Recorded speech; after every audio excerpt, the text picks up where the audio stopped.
हमारे चैनल को सब्सक्राइब करें और बेल आइकन दबाएं।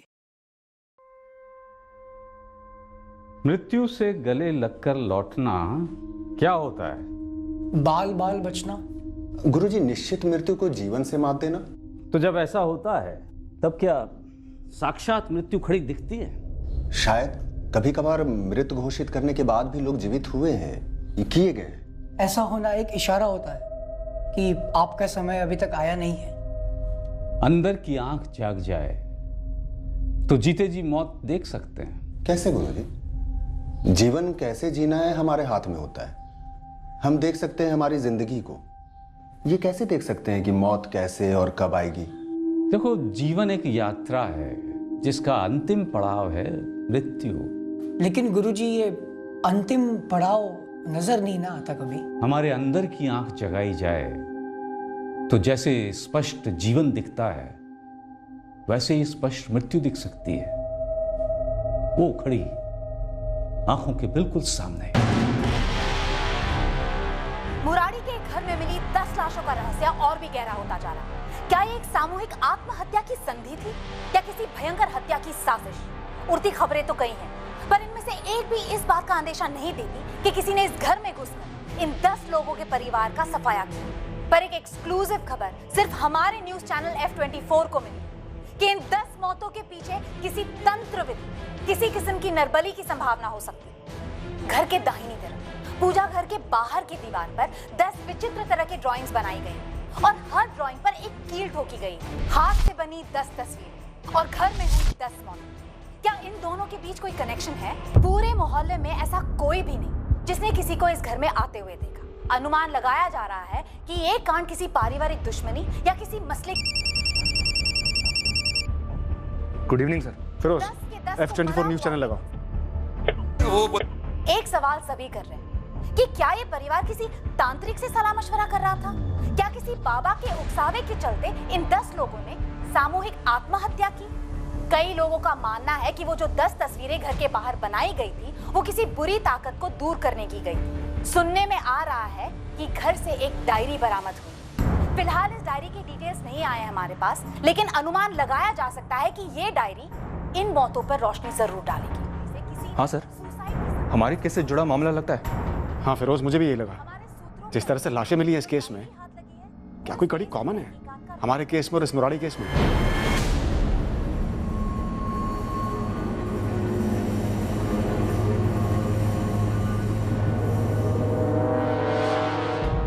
कानपुर, उत्तर प्रदेश। 61 वर्षीय तांत्रिक फूलचंद वर्मा अपने घर में रहस्यमय हालात में मरा हुआ पाया गया। इस केस ने हमें झकझोर के रख दिया था।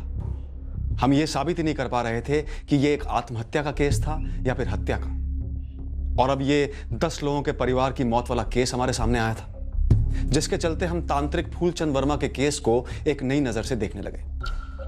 क्या ये दोनों केसेस आपस में किसी भी तरह से जुड़े थे? 13 सितंबर 2017 को हमारे कंट्रोल रूम में एक कॉल आया था। फूलचंद वर्मा की मौत की खबर दी गई थी। शुरुआत से ही फूलचंद वर्मा की मौत रहस्यमय लग रही थी।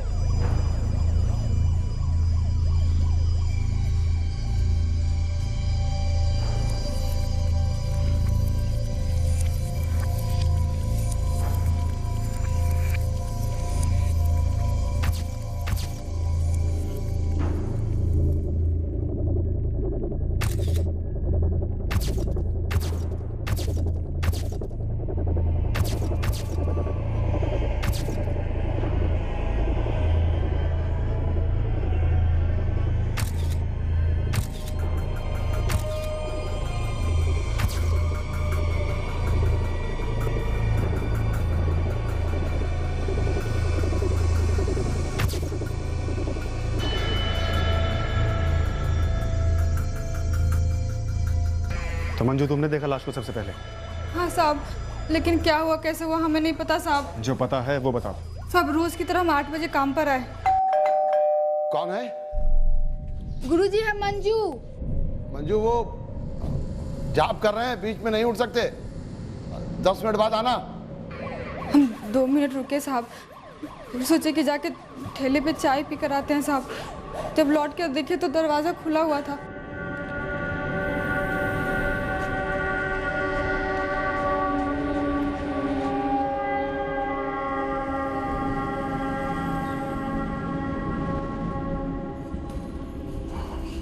हम रोज़ की तरह झाड़ू लगाते लगाते जब गुरुजी के पूजा वाले कमरे तक पहुँचे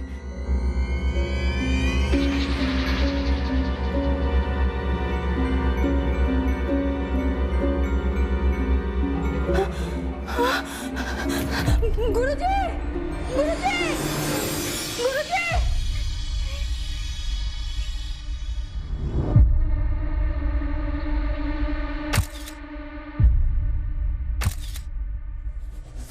सुनने में आ रहा है कि घर से एक डायरी बरामद हुई। हमें भी फूलचंद वर्मा के कमरे से एक डायरी मिली थी, एक डायरी जिसमें काफी कुछ लिखा गया था, जीवन और मृत्यु के बारे में। वो दो लोग कौन थे जिन्हें तुमने यहाँ से जाते हुए देखा? हमें नहीं पता साहब, लेकिन देखने में बाबा लोग लग रहे थे।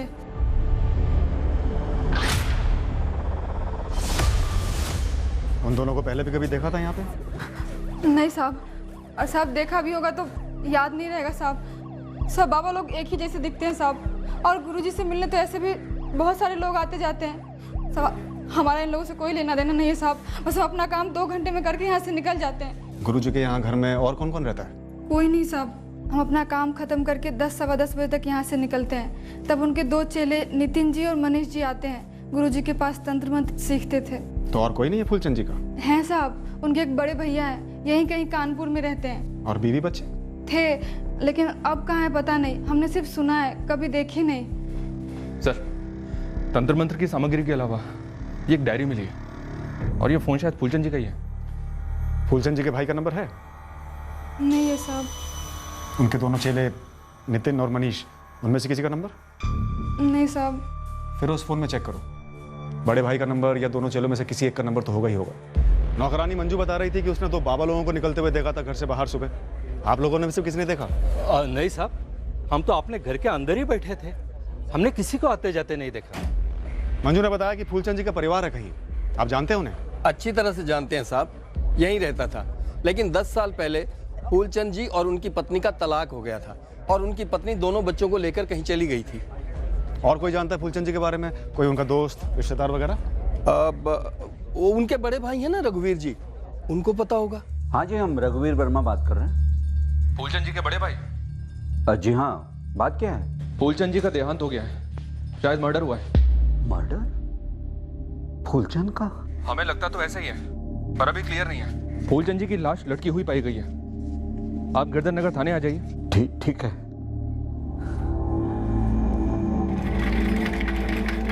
उस वक्त हमें नहीं पता था फूलचंद वर्मा का मर्डर हुआ था या कुछ और था। अगर ये सुसाइड है तो बहुत अजीब सुसाइड है, और अगर ये मर्डर है तो इसे सुसाइड का रंग देने की कोशिश की गई है। दोनों संभावनाओं के एंगल्स दीजिए डॉक्टर बस्ती। ये देखो, फर्स्टली कपड़ा मुंह में ठूसा गया है। सुसाइड है तो कोई खुद ऐसा क्यों करेगा? शायद डर के मारे, कि कहीं खुद चिल्ला ना दे, चीख ना दे आखिरी पलों में। आमतौर पर इस तरह के सुसाइड केसेस में एक कुर्सी या स्टूल जरूर मिलता है, जिसमें खड़े होकर विक्टिम ने खुद को लटकाया होता है, कुर्सी को लात मारी होती है। जनरली कुर्सी 1 या 1.5 फुट दूर मिलती है लाश। हमारे केस में भी एक कुर्सी मिली है, लेकिन कमरे के दूसरे छोर पर।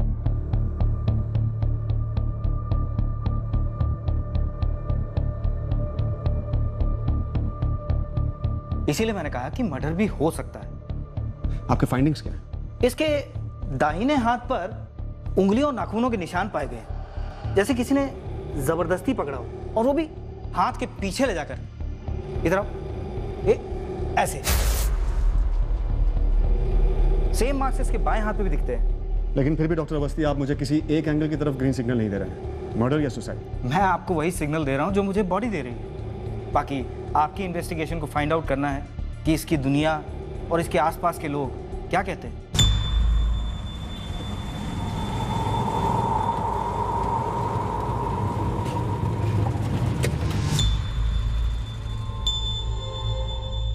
पूजा कर रहा था और किसी ने उसे मार डाला?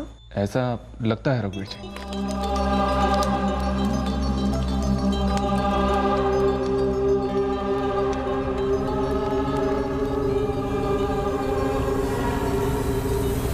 ये आपके छोटे भाई फूलचंद जी तांत्रिक थे हमेशा से? बना, धीरे धीरे बना। क्या काम करते थे पहले? अच्छी खासी नौकरी थी उसकी। रंजीत लेदर वर्क्स में जनरल मैनेजर था वो। सुना फैमिली थी?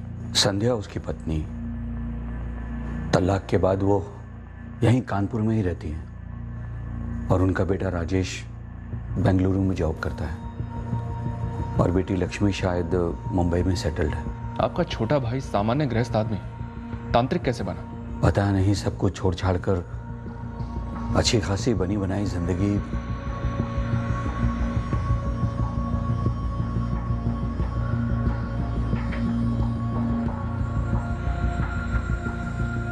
मनीष, नितिन, काम वाली को तो जानती होगे तुम दोनों?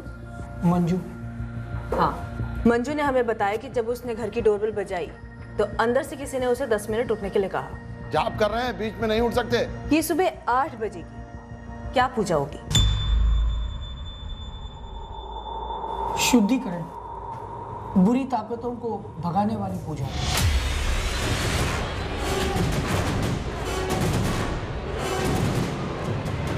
हम रोज गुरुजी के पास ठीक 10 बजे पहुंच जाते, जैसे कि आज भी हम वही टाइम पे पहुंचे।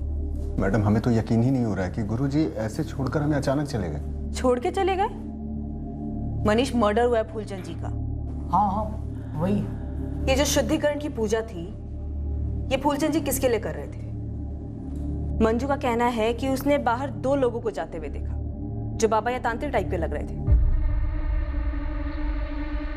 और मंजू ने यह भी कहा कि जब वो वापस आई तब दरवाजा पहले से खुला था, पर रोज सुबह जब वो डोरबेल बजाती थी तब फूलचंद जी खुद दरवाजा खोलने आते थे ना? मैडम, गुरुजी से पूजा करवाने कई लोग आते थे। कई बार बाबा लोग और अलग अलग तांत्रिक लोग भी गुरुजी से मिलने आते थे। दूर दूर से लोग आते थे। इस सुबह किस चीज के लिए पूजा हो रही थी ये हम नहीं बता सकते। लेकिन मर्डर तो पूजा के दौरान या पूजा के तुरंत बाद हुआ है, तो जाहिर सी बात है कि मर्डर की प्लानिंग पहले से हुई होगी। कोई तुम्हारे गुरुजी को क्यों मारना चाहेगा? ऐसा क्या था? मनीष, नितिन, मंजू के अनुसार उसने बाबा टाइप के लोगों को बाहर देखा। कहीं ये कोई वर्चस्व की लड़ाई तो नहीं थी तुम्हारे गुरुजी की? प्रणाम भाई साहब, कैसे हैं आप? संध्या, फूलचंद की मौत हो गई है। कैसे? पुलिस कह रही है कि उसकी लाश घर के अंदर लटकी हुई पाई गई। मर्डर है या सुसाइड कुछ पक्का नहीं बोल रहे हैं। तुम्हें पुलिस स्टेशन आना होगा, राजेश और लक्ष्मी को भी।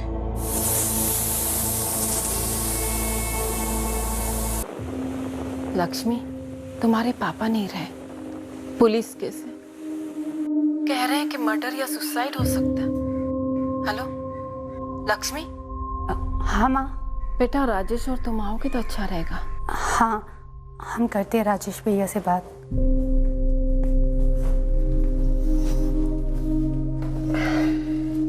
तेजस, वो पापा की डेथ हो गई। What? लक्ष्मी, समझ रहे हैं, लेकिन हमारा जबरदस्त वर्कलोड है, संडे को भी काम कर रहे हैं।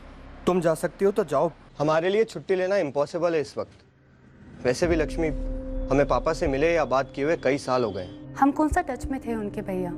हम तो सिर्फ मम्मी के लिए कह रहे थे, एक दिन के लिए आ जाते। छोड़ो ना लक्ष्मी, जीते जी उन्होंने कभी केयर नहीं की। अब क्या है फालतू का ड्रामा? वैसे जाना तो मम्मी को भी नहीं चाहिए, बाकी तुम दोनों देखो, हम तो नहीं आ रहे।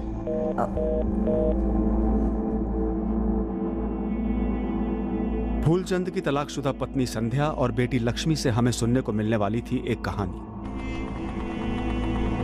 एक तनाव भरे परिवार की कहानी जो समय के साथ बिखरती गई थी। आज स्पीकर नहीं आया? आप ताना मारना है?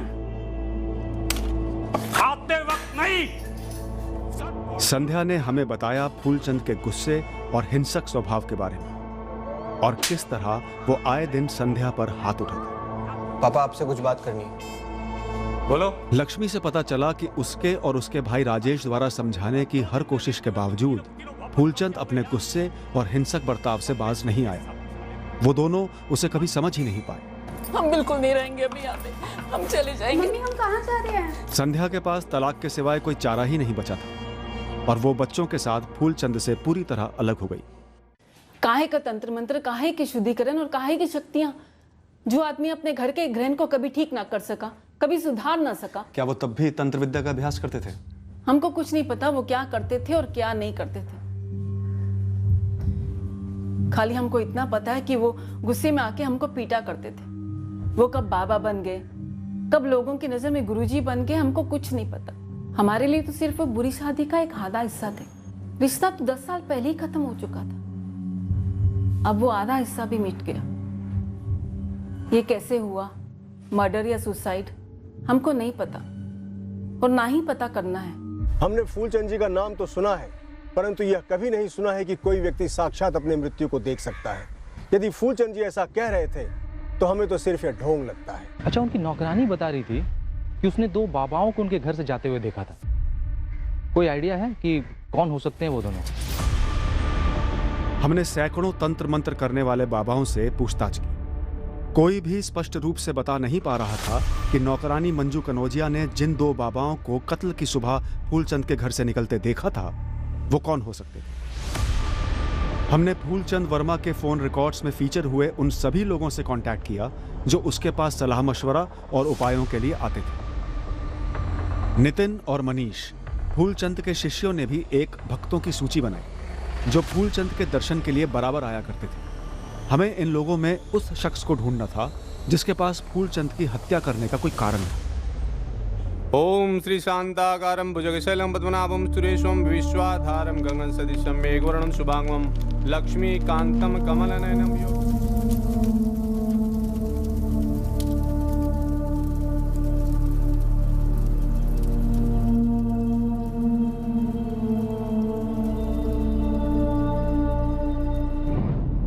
केस को सुसाइड केस करार देकर क्लोज करना जल्दबाजी हो जाती, पर इसके पहले कि हम ऐसा सोचते भी, हमें केस हत्या का होने का एक ठोस एंगल मिल गया। एक नहीं, दरअसल 2 एंगल। मैडम जी, आप इस शिवनगर के रहने वाले कपिल सिंह से पूछताछ कीजिए ना। क्यों मनीष, तुम्हें इस पर शक क्यों है? मैडम, ये 2 महीने पहले तक गुरुजी के पास बार बार आया करता था।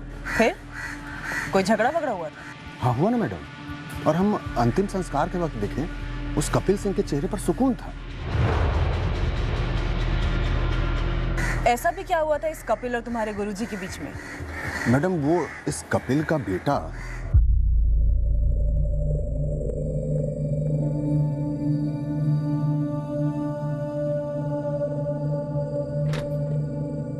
विवेक, विवेक बेटा क्या हुआ?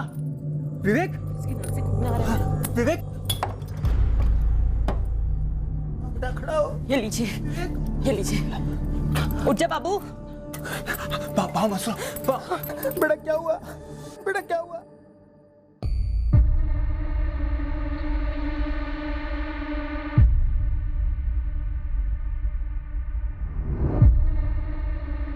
अस्पताल जवाब दे चुका था। आपने कहा नहीं, ठीक हो जाएगा। आप जो जो कहे गुरुजी वो सब हम किए, लेकिन आपकी अंतर्यामी नजर मेरे बच्चे की मौत को नहीं देख पाई। क्यों? कपिल, अरे कह के साथ चिता चला के आ रहे हैं हम हमारे बच्चे की, मालूम है आपको? कपिल, हम तुम्हारा दुख समझते हैं। अगर हम तुमसे कहते कि कपिल तुम्हारा बच्चा कुछ दिनों का मेहमान है, तो क्या तुम स्वीकार कर पाते? तुम्हारी पत्नी सहन कर पाती? अरे लेकिन क्यों कहते आप ऐसा? क्यों कहते? लोग आपके पास उपाय मांगने आते हैं। मैंने अपने बच्चे की जिंदगी मांगी थी तुमसे, वो तुम नहीं दे पाए। हमने प्रयत्न नहीं किया, बहुत किया, परंतु मौत बेटा सबको आती है। जब आनी होती है, इसे स्वीकार करना होता है। अरे हम स्वीकार नहीं करेंगे। तुम धोखा किए हो हमारे साथ, धोखा। और तुझे भी पाखंडी ऐसी मौत आएगी, ऐसी मौत आएगी कि तू सोच भी नहीं सकता है। हट। गुरुजी, कपिल तो दुख के मारे बावला सा हो गया। हम सभी बावले हैं नितिन, हम सभी दुख के सिकंजे में हैं, जीवन में भी और मृत्यु में भी। हमने अपने गुरु से यही सीखा है। उन्होंने तो हमें देखते ही हमारे अंदर के दुख को भांप लिया था।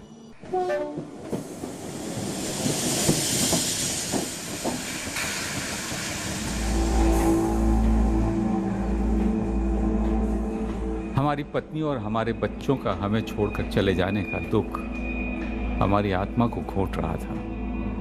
हम टूट रहे थे, बिखर रहे थे, और हमारी पीड़ा हमारे गुरु ने हमारे चेहरे पर पढ़ दी। बहुत परेशान लग रहे हो। घाव भी ताजा है और गहरा भी, मानो दर्द का कुआं है ये घाव। तुम्हारे भीतर है ना ये घाव? हाँ। तुम इसी दर्द के कुएं में जियोगे, इसी में मरोगे, पर तुम्हारी परेशानियां मरने का नाम नहीं ले रही है। यही परेशानी है ना तुम्हारी। आदत है मनुष्य की, अपनी परेशानियों को ही अपना जीवन बना देता है।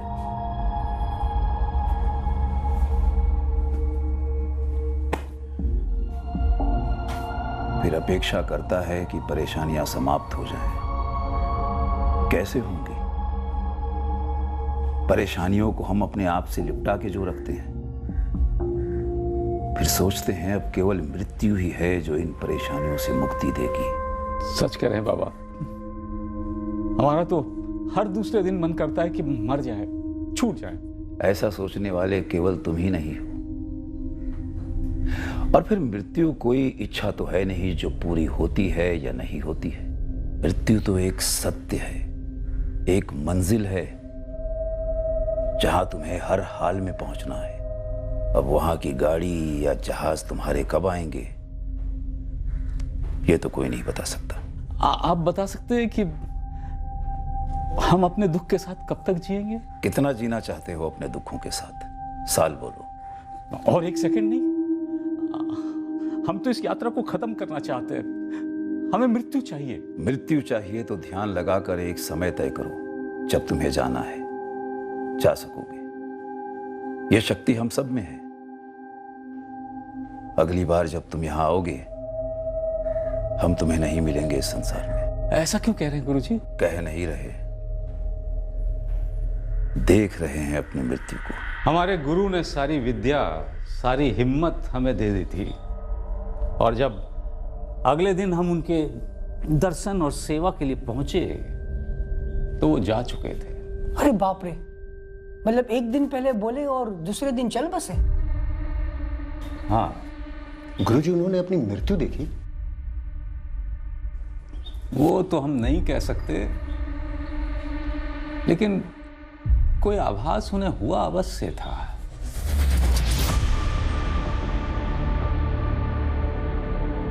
विष्णु, ये जो तुम्हारा मुरारी वाला केस है, हाँ ये 10 लोगों की मौत वाला, ये मुझे हमारे यहाँ सितंबर 2017 में रजिस्टर हुए केस की याद दिला रहा है। तुम्हारे हाथ तुम्हारे केस में कुछ लगा क्या?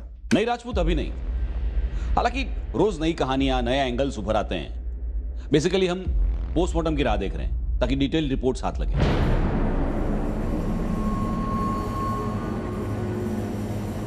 मेरे पूरे करियर में इतना रहस्यमय केस मैंने कभी नहीं देखा है। बौखला गया हूं मैं। लेकिन तुम्हें ऐसा क्यों लग रहा है कि हमारा मुरारी वाला जो केस है वो तुम्हारे सितंबर 2017 वाले केस से जुड़ा हुआ है? पता नहीं विष्णु, विक्टिम फूलचंद वर्मा का मर्डर हुए होने के 2 एंगल्स मिले थे, पर पता नहीं, अभी मैं सोच रहा हूं कि वो मर्डर था या सुसाइड, या फिर अजीब सा सुसाइड। और तुम्हें लगता है कि हमारा जो केस है वो तुम्हें ऐसा सोचने पर मजबूर कर रहा है? शायद, पर साथ साथ मुझे ये भी लग रहा है कि शायद हमारा केस मर्डर केस ही है, जैसा कि हमें उस वक्त लगा था। बेटी का हाथ हो सकता है, मुंबई वाली लक्ष्मी। सर, उसकी मां संध्या ने आपको बताया नहीं कि ये लक्ष्मी 11 से 13 सितंबर यहीं कानपुर में थी? क्या? इस बंदी की पूरी कुंडली मंगाई है मैंने मुंबई से। ये लक्ष्मी और उसके पति तेजस का पर्चा चिट्ठा ये है कि दोनों ने अपनी नौकरी छोड़कर इंटरनेट पे वो खोला है, वो बोलते हैं ना, वो पोर्टल खोला है, पोर्टल। कोई पैसा वैसा लगाया था क्या उन्होंने? कोई लोन वोन, कोई नुकसान? एक बंदा उनके साथ काम कर रहा था, वो बोला धंधा फुलटू मंदा है, घाटे में है दोनों।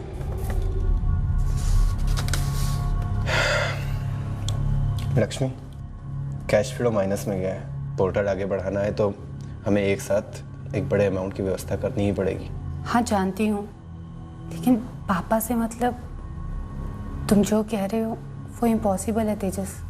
तुम एक बार राजेश से बात करोगी? लक्ष्मी, लास्ट टाइम जब हम उनसे बात किए एज यूजुअल जिंदगी की मोह माया पर लेक्चर शुरू कर दिए। वो क्या हेल्प करेंगे? अरे बच्चे हैं हम उनके, कुछ तो फीलिंग होगी ना हमारे लिए। फीलिंग्स तो दूर की बात है, अगर उनमें रत्ती भर भी जिम्मेदारी होती ना तो वे ऐसे नहीं होते जैसे हैं या हो गए हैं। तुम ही ट्राई करो, देखो क्या कहते हैं। वैसे अगर हमारे पास पैसे होते तो हम ज़रूर देते, पर तुम जानती हो है नहीं। All the best. सर ये फूलचंद जी जहाँ रहते थे और जहाँ मरे, उस कोठी को लेकर मसला हो सकता है। पर कोठी तो छोटी सी है। पर सर कहाँ है ये तो देखिए, सोने की खदान में। आसपास हाई क्लास इलाका बन रहा है। मार्केट रेट के हिसाब से जाएं तो 45-50 लाख तो कहीं नहीं गए। लेकिन इस लक्ष्मी ने तो हमसे कहा कि वो सालों से अपने फादर से मिली भी नहीं है। सुकून तो मिला मुझे, झूठ नहीं बोलूंगा। कलेजे में ठंडक पड़ गई उसका मरा हुआ मुंह देख के। यही देखने तो गए थे वहां पे, उनके अंतिम दर्शन को थोड़ी गए थे। हमें लगा किस्मत ने हमारा बदला ले लिया है। पूरा नाम क्या है इस किस्मत का? नंबर 2, कितने की सुपारी दी थी? एक से ज्यादा लोग रहे होंगे। पूजा के बहाने गए थे ना फूलचंद के पास?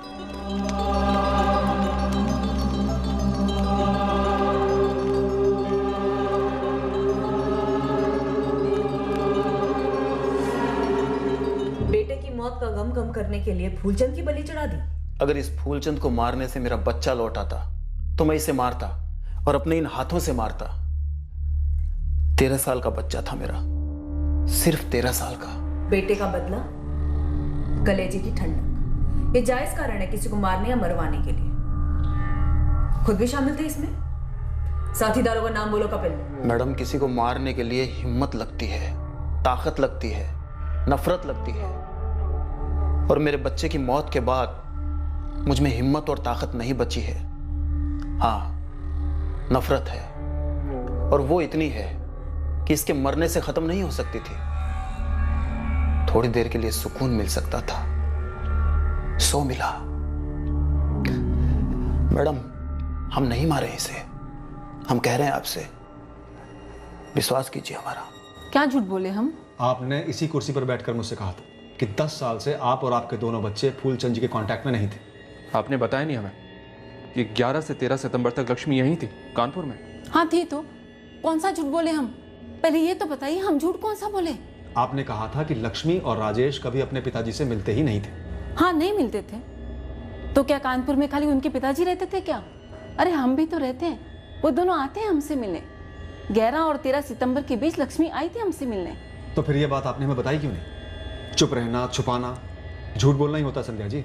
छुपाना और चुप रहना होता होगा झूठ, पर क्या छुपाना? बेटी अपनी माँ से मिलने आई थी, क्या ये बताने वाली बात है? मुझे तो ख्याल भी नहीं आया इस बात का। फूलचंद जी हमारी दुनिया से पूरी तरह से गायब हो चुके थे, ये समझना इतना मुश्किल है आपके लिए? अरे तलाक हो गया था हमारा। तलाक पति पत्नी के बीच में होता है, माँ बाप और बच्चों के बीच में नहीं। क्या ये बात सच नहीं है कि लक्ष्मी और राजेश ने अपने पिताजी से कोठी बेचने की बात की थी? की होगी, पर मुझे इस बारे में कुछ नहीं पता। और अगर की भी होगी तो इसका ये मतलब नहीं है कि उन्होंने अपने पिताजी का कत्ल कर दिया। जो पूछना है आप हमसे अभी पूछिए फोन पर, या आप बेंगलुरु आइए। हम वहाँ आ ही नहीं सकते मैडम। लक्ष्मी आ रही है मुंबई से यहाँ। कूल, उससे पूछिए, हमसे पूछिए, सेम थिंग। बड़े बेटे हो, फादर को आग देने तक नहीं आए। हेलो प्लीज, मेरी पर्सनल लाइफ है। इतनी नफरत अपने फादर से? Personal life ma'am. और अगर आपको और कोई काम वाम नहीं है और मुझ पे कोई शक वक कर रही हैं तो प्लीज ये गोल गोल बातें करना बंद कीजिए। यहाँ आइए बेंगलुरु सबूतों के साथ और डाल दीजिए हमको जेल में, लेकिन प्लीज तब तक हमें डिस्टर्ब ना करें। आप लोगों को और कोई नहीं मिला तो हमको फंसाने चले, सिर्फ इसीलिए कि 11 से 13 हम यहाँ कानपुर में थे। तुमने जॉब छोड़ा, तुम्हारे हस्बैंड ने जॉब छोड़ा, ऑनलाइन स्टार्टअप पोर्टल फेल हो गया, तुम लोग फंडिंग के लिए तुम्हारे फादर की कोठी बेचना चाहते थे। तो उनका मर्डर करके कोठी कैसे बिकती बताइए। तुम हमें बताओ लक्ष्मी, तुमने हमें क्यों नहीं बताया कि 11 तारीख से लेकर 13 तारीख तक तुम कानपुर में थी और अपने फादर से मिली भी थी? हम सिर्फ अपनी माँ के साथ थे और इस बीच ना ही हम अपने फादर से मिले ना ही उनसे बात की। वो दोनों आदमी कौन थे जो तुम्हारे फादर को मारने आए थे? हमें कैसे मालूम होगा? और for you kind information officer, funding की क्रंच है हमारी और वो हम लोन से पूरा कर रहे हैं, बैंक लोन जो अप्रूव भी है। तुम्हारे भाई के दिल में काफी नफरत भरी लगती है तुम्हारे फादर के खिलाफ। ऐसा कुछ नहीं है, रंजिश थी, गुस्सा भी था, लेकिन बचपन की सारी यादें इतनी भद्दी नहीं है मैडम। इस शहर में गुजरा था हमारा बचपन, माँ यहाँ रहती है इसलिए आते जाते हैं। और लास्ट टाइम सुन लीजिए, हम अपने फादर से नहीं मिले और ना ही हमने उन्हें मरवाया।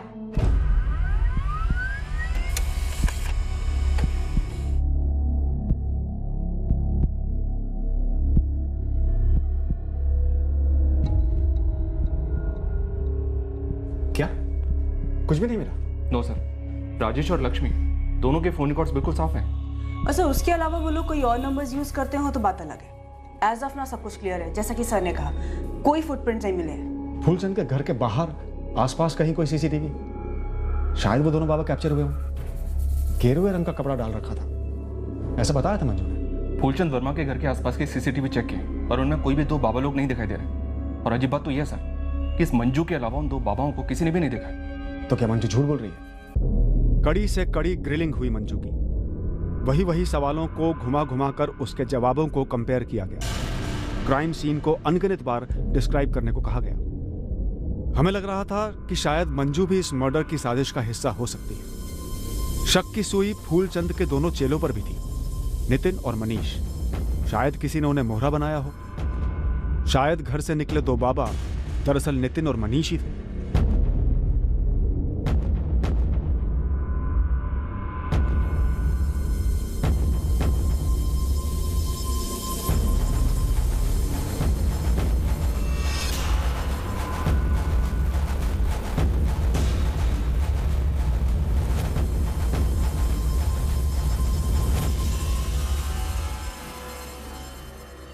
क्या वाकई में ये सुसाइड ही था?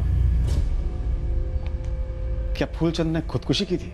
सर, फूलचंद की डायरी स्कैन की। इसमें केवल तंत्र मंत्र के पार्ट हैं जो शायद वो सालों से सीख रहा होगा। सब पूरी तरह से तो नहीं समझी, लेकिन इस डायरी के हर एक पार्ट में अलग अलग किस्म के पावर्स, उन पावर्स को हासिल करने के मंत्र और तरीके हैं। अलग अलग किस्म के पावर्स? जी सर, खुद की और दूसरों की लाइफ को देखने का पावर और इच्छाओं पर पावर। दुनिया से चले जाने का पावर, मौत को देखने का पावर, इसका भी जिक्र है सर। तो हाइपोथेटिकली स्पीकिंग फूलचंद ने अपनी मौत देखी, डेथ बाय सुसाइड। लेकिन सब फूलचंद के हाथों पे निशान थे, किसी ने उसे पकड़ के रखा था। तो किसी ने असिस्ट किया फूलचंद को? सर, शायद मंजू को इसके बारे में कुछ पता हो, असिस्टेड सुसाइड के बारे में, क्योंकि मंजू के अकॉर्डिंग उसने घर से दो लोगों को निकलते हुए देखा था। आत्महत्या का प्लान, वो भी मिलकर? साहब, आप लोग ये कैसी कैसी बातें कर रहे हैं साहब, हमारी तो कुछ समझ में नहीं आ रहा है। 10 महीने हो गए हैं फूलचंद को गए हुए, लगभग 1 साल। अब और झूठ नहीं चलेगा मंजू। क्या तुमने वाकई उन दोनों बाबाओं को उस घर से जाते हुए देखा था, या मैं गुमराह कर रही थी किसी के कहने पर? कहीं वो दोनों मनीष और नितिन तो नहीं थे? मैडम, कसम खा के कहते हैं मैडम, जब चाय पीकर हम वापस आए तो हमने देखा कि घर के पास से 2 बाबा लोग गुजर रहे थे। अब वो लोग घर के अंदर से आए थे या नहीं ये नहीं जानते हम, बस घर का दरवाजा खुला हुआ था। अब इससे ज्यादा हमको कुछ नहीं पता है साहब, और हमने कोई गुनाह नहीं किया है साहब। 10 महीने पहले ये डायरी हड़बड़ाहट में हमने ध्यान से नहीं पढ़ी थी। कुछ पन्ने हमसे छूट गए थे और इन्हीं पन्नों में से किसी एक पन्ने पर तुम दोनों का गुनाह छुपा हुआ है। क्या सर? तुम्हारे गुरुजी ने साफ साफ लिखा है इसमें कि वो सुसाइड कैसे करेंगे और तुम दोनों उनकी मदद कैसे करोगे। सब कुछ साफ साफ लिखा है इसमें। वो 2 बाबा लोग तुम दोनों ही थे ना? हाँ?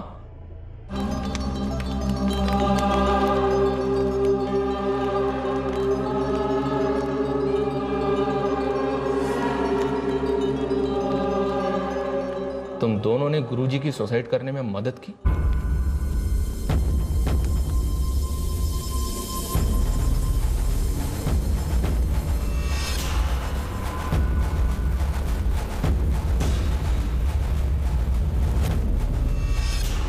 या तुम दोनों ने मिलकर उनकी हत्या की?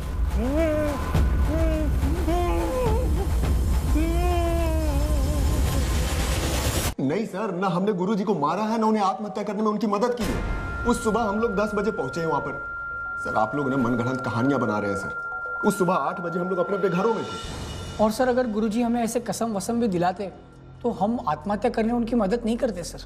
और रही बात इस डायरी की, सर आप लोग हमें फंसाने के लिए कुछ भी बोले जा रहे हैं सर। अगर हम लोगों ने कांड किया होता, हम लोग बुड़बक है सर, इस तरह डायरी को पीछे छोड़ाते, ताकि आप 10 महीने बाद उसे पढ़े और हमारे छाती पे आके बैठ जाए। सर, गुरुजी आत्महत्या कर ही नहीं सकते सर, वो बहुत मजबूत आदमी थे, उनका जरूर किसी ने कत्ल किया होगा। तो कत्ल किसने किया? कौन थे वो 2 लोग जिन्होंने गुरुजी का कत्ल किया और दरवाजा खुला छोड़ गए? नहीं मालूम सर। कैसे नहीं मालूम? हाँ, कैसे नहीं मालूम? तुम दोनों चेले थे उनके? सर, चेले वही जानते जो गुरु उन्हें बताए, और हमारे गुरुजी ने कभी ऐसी किसी दुश्मनी के बारे में जिक्र ही नहीं किया।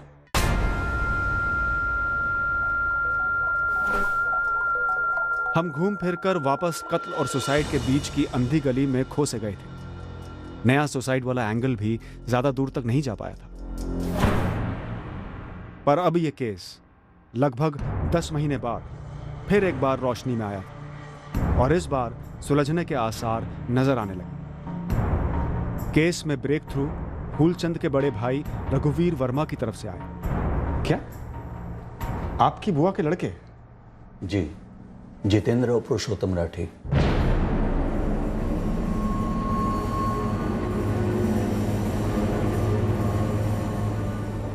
रघुवीर जी, 10 महीने बाद आप एकदम से ये दो नाम लेकर चले आए? हमारी बुआ जी सालों पहले परलोक से तार गई थी।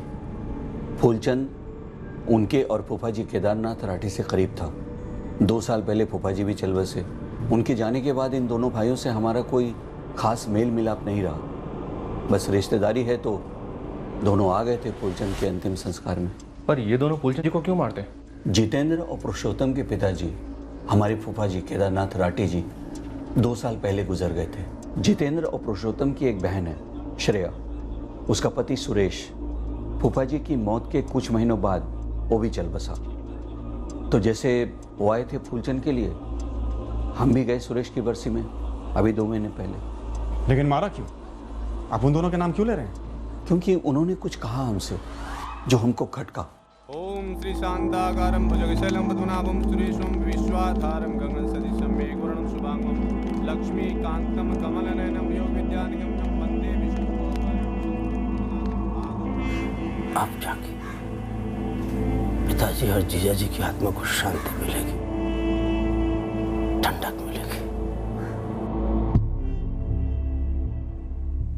क्या कहने झेला, अब सुकून मिला। 2 महीने से सोच रहे हैं जितेंद्र ने ऐसा क्यों बोला। और ये चैन और सुकून वगैरह फूलचंद की मौत को लेकर था? हमने कहा ना आपसे, फूलचंद बुआ जी और फूफा जी से करीब था, पर पता नहीं क्यों वो दोनों जितेंद्र और पुरुषोत्तम फूलचंद से नाराज थे। उन दोनों के बीच कुछ हुआ था। फिर अचानक उस दिन उनके मुंह से वो बात सुनी, बस अटक गई दिमाग में। अब जाकर पिताजी और जीजाजी की आत्मा को शांति मिलेगी। और आपको जरा भी भनक नहीं कि इन दोनों भाइयों की फूलचंद से क्या रंजिश थी? नहीं पता साहब, बस अंदर से लग रहा है कि उन दोनों ने कुछ किया हो सकता है।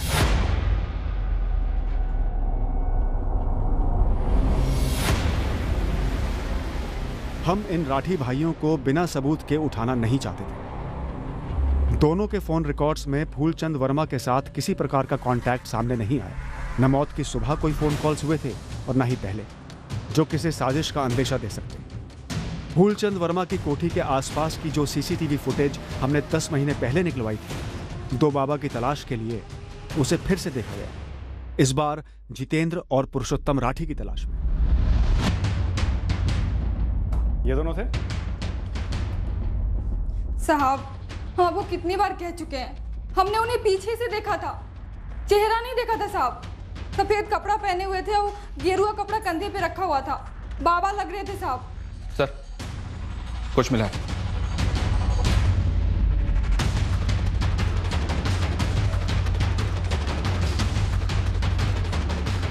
ये देखिए।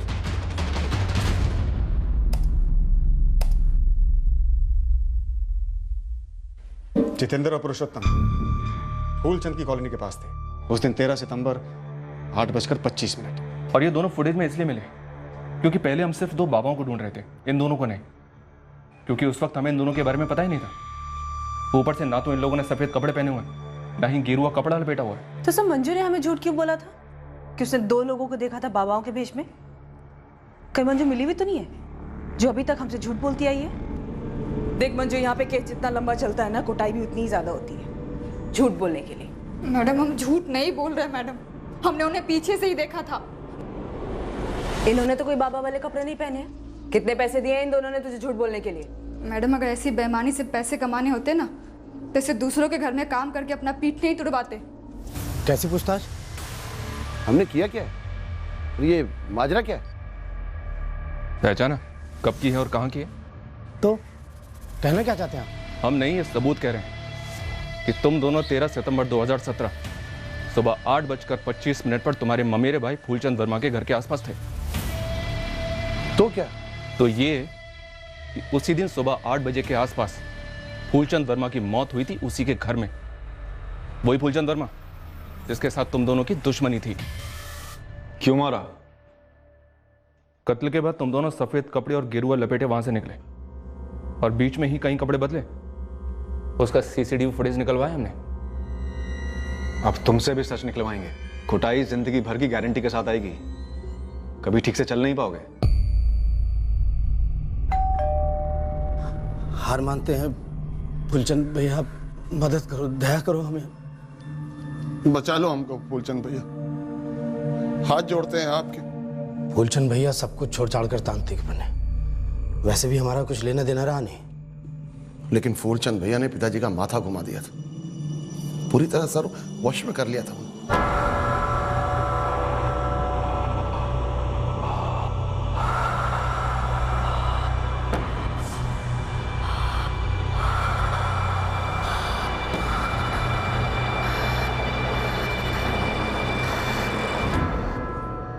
फूलचंद भैया आज के बाद यहाँ नहीं आएंगे आप। आपने बाबूजी का दिमागी घुमा दिया, दिन रात पगलाने रहते। जितेंद्र, पुरुषोत्तम, ये पागलपन नहीं, ये विद्या है। अरे विद्या विद्या नहीं चलेगी इस घर में, ये जादू टोना ये सब कुछ नहीं चलेगा, समझा? चलिए। जितेंद्र, तुम्हें क्या लग रहा है हम फूफा जी का वशीकरण कर रहे हैं? इस घर में बुरी शक्तियों को बुलवा रहे हैं। अच्छी शक्तियां भी नहीं चाहिए हमको, हम जैसे बहुत खुश हैं बस। आप पिताजी के दिमाग में कुछ ना कुछ डब भर देते हो और वो पगला जाते हैं। ये सब मत कीजिए फूलचंद भैया, मत कीजिए सब। आज के बाद इस घर के दरवाजा हमेशा के लिए बंद है आपके लिए। चलिए चलिए, निकलिए, जाइए। चलिए। बहुत गुस्सा दिखा रहे हो। दिख रहा है ना, दिख रहा है ना, तो समझ काहे नहीं रहे हैं? पुरुषोत्तम, गुस्सा ना शैतान का अरे हथियार। बस, ये परपंच नहीं चाहिए हमें।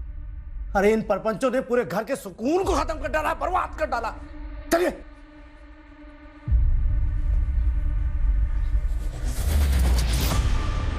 जितेंद्र, बर्बादी तो तुम्हारा अहंकार लाएगा और वो दिन दूर नहीं है। हमको दिख रहा है सब कुछ। तुम स्वयं इस घर की शांति को भंग करोगे। हमारे घर में खड़े होकर हमारी बर्बादी चाह रहे हो? हैं? दफा हो जाओ, दफा हो जाओ, वरना तुम्हें भंग कर देंगे हम। चलो।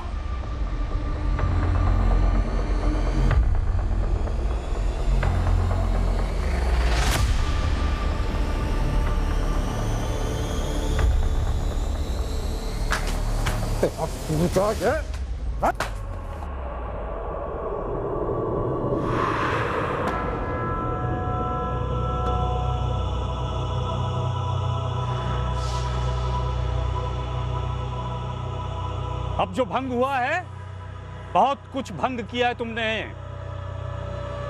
अपने भाग्य को, अपनी खुशियों को भंग किया है तुमने। हमको धकेला ना यहां से। अब देखना तुम हमारे पास ही आओगे, तुम दोनों हमारे पास ही आओगे। शराब दिया हमें और हमें बर्बाद करने की सारी कोशिशें की।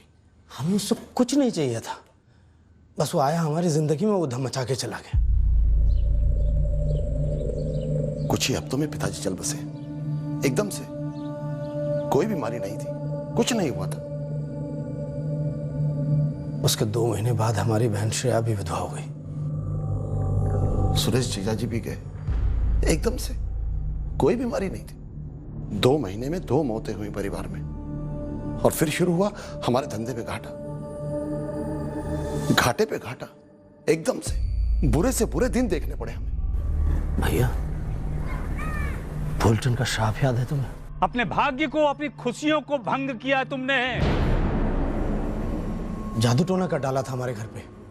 जिस चीज में खुद विश्वास नहीं रखते थे, इस तरह से बदला लिया जितेंद्र। शुरुआत उसने की। वो जादू टोना था या क्या था हमें नहीं पता, लेकिन हमारी बर्बादी हुई, काफी हुई। इससे पहले कि वो हमें पूरी तरह बर्बाद करता, हमने खुद ही खत्म कर दिया उसे। आओ, हम धक्का नहीं देंगे तुम्हें जैसे तुमने दिया था। बिजनेस बैठ गया है फूलचंद भैया। बाबूजी गए, जिया जी गए। हमसे गलती हो गई फूलचंद भैया, हमको क्षमा कर दो। हमने आपका अपमान किया, माफ कर दो हमको। ठीक है, तुम्हें मन से पछतावा है, यही बड़ी बात है। हमें कोई गुस्सा या दुश्मनी थोड़ी तुम्हारे ऊपर। हम सजा देने वाले, क्षमा करने वाले कौन होते हैं? रही बात मुश्किलों की, तो करेंगे, तुम्हारी सहायता अवश्य करेंगे।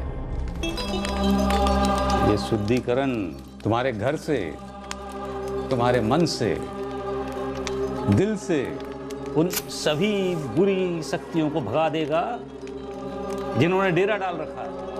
अब आएगी खुशहाली तुम्हारे पास, दौड़ कर आएगी, देखना।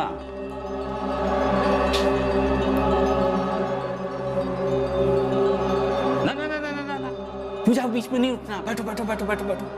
तुम हमें दुनिया से उठाने के चक्कर में थे ना फूलचंद भैया। आज कुछ नया करते हैं। आज हम तुम्हें उठाएंगे हमेशा के लिए। क्या कह रहे हो तुम लोग? तुम बुलाओ अपनी शक्तियों को, अपनी ताकतों को तुम्हें बचाने के लिए। अरे पागल हो गए क्या? फिर देखते हैं तुम्हारी शक्तियां, तुम्हारी ताकतें तुमको कैसे आती हैं बचाने के लिए।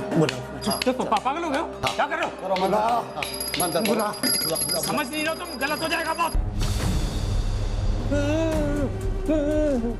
आपको सबकी जिंदगी, सबकी मौत दिखाई देती है ना, आज अपनी मौत देखो। हाँ, देखो टोटका शुरू करो फूलचंद भैया, टोटका शुरू करो।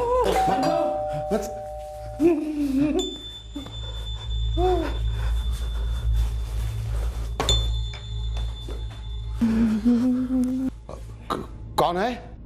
गुरुजी, हम मंजू। मंजू, वो जाप कर रहे हैं, बीच में नहीं उठ सकते। 10 मिनट बाद आना।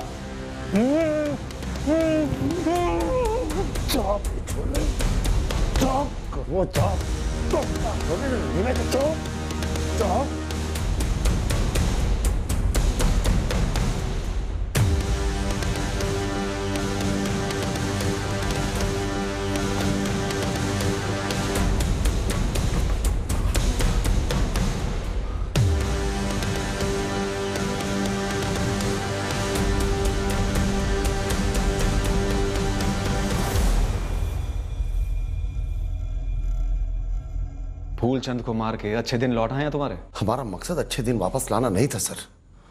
हम कभी अच्छे दिन बुरे दिन के हिसाब से नहीं चलते थे। बस उसका हमारे घर आना और ये सब चीजें करना कोई जरूरी नहीं था।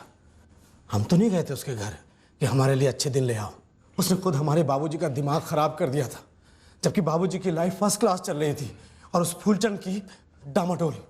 खुद की जिंदगी में तंत्र मंत्र करना चाहते थे तो करते, हमारे घर में क्यों?